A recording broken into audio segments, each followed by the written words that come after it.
Ramya ma'am ಅವ್ರ ಒಪಿನಿಯನ್ನ social ಮೀಡಿಯಾದಲ್ಲಿ ಹೇಳಿದ್ರು.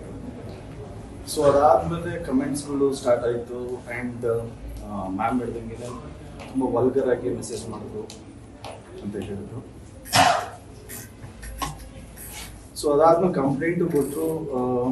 ನಾವು ಎಲ್ಲರೂ ಅದನ್ನು ಕೇಳೇ ಬೇಜಾರಾಯಿತು. So we are all with Ramya ma'am ಅಂತ ಹೇಳೋಕ್ಕೆ ಇಷ್ಟಪಡ್ತೀನಿ. ಬಟ್ ಎರಡನೇ ವಿಚಾರ ತುಂಬ ಬೇಜಾರಾಗಿದೆ. ನಮ್ಮ ಪ್ರಥಮ್ ಸರ್ ಆ್ಯಂಡ್ ಅವ್ರ ಬಿಹೇವಿಯರು ಈ ವಿಷಯದಲ್ಲಿ ಜೆನ್ಯೂನಾಗೆ it is our duty. And also ಈ ವಿಷಯದಲ್ಲಿ I stand with Darshan sir. Because 3 ವಿಷಯ ಇದೆ. ಫಸ್ಟ್ ಒಂದು, ಪ್ರಥಮ್ ಸರ್ಗೆ ಯಾರೋ ಮಚ್ಚಿಟ್ಟು ಹಾಗೆ ಟ್ಯಾಗ್ ತೋರಿಸಿದ್ರು, ಏನೋ ಥ್ರೆಟ್ ಮಾಡಿದ್ರು ಅಂತ ಹೇಳೋದು. ಎಲ್ರಿಗೂ ಅವರೇ ಹೇಳಿರೋದು. ಅದಾದಮೇಲೆ ಅವ್ರು ಯಾರಿಗೂ ಸಪೋಸ್ಲಿ ಎಲ್ಲ ಅವರೇ ಹೇಳಿರೋದನ್ನೇ. ಕಾಡೂನವ್ರು ಫೋನ್ ಮಾಡಿದ್ರು, ಕಂಪ್ಲೇಂಟ್ ಕೊಡಬೇಡ ಅಂತ ಹೇಳಿದ್ರು.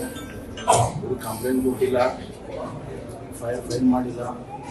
2 ಡೇಸ್ ಸುಮ್ಮನೆ ಇದ್ದು. ತುಂಬ ವಿಚಾರವಂತರು ನಮ್ಮ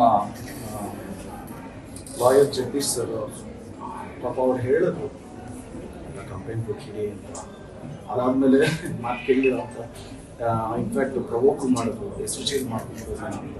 ಐ ಥಿಂಕ್ ಈ ನ್ಯೂ ಫ್ಯೂಚರಲ್ಲಿ ಏನಾಗುತ್ತೆ ಅಂತ ಅವ್ರ ಮಾತು ಅವ್ರು ಕೇಳಬೇಕಿತ್ತು ಅಂತ ಅನ್ನಿಸ್ತು. ಸೊ ಅದಾದಮೇಲೆ ತುಂಬ ಅಬ್ಯೂಸಿವ್ ಆಗಿ, ತುಂಬ ರೆಸ್ಪೆಕ್ಟ್ ಇಲ್ಲದೆ, ಅದೇನೋ ಚಿಟ್ಕೆಲ್ಲ ಹೊಡ್ಕೊಂಡು ವಿಕ್ಕು ಅದು ಇದು, ಇಟ್ ವಾಸ್ ನಾಟ್ ನೆಸೆಸರಿ ಅಂತ ಅನಿಸುತ್ತೆ.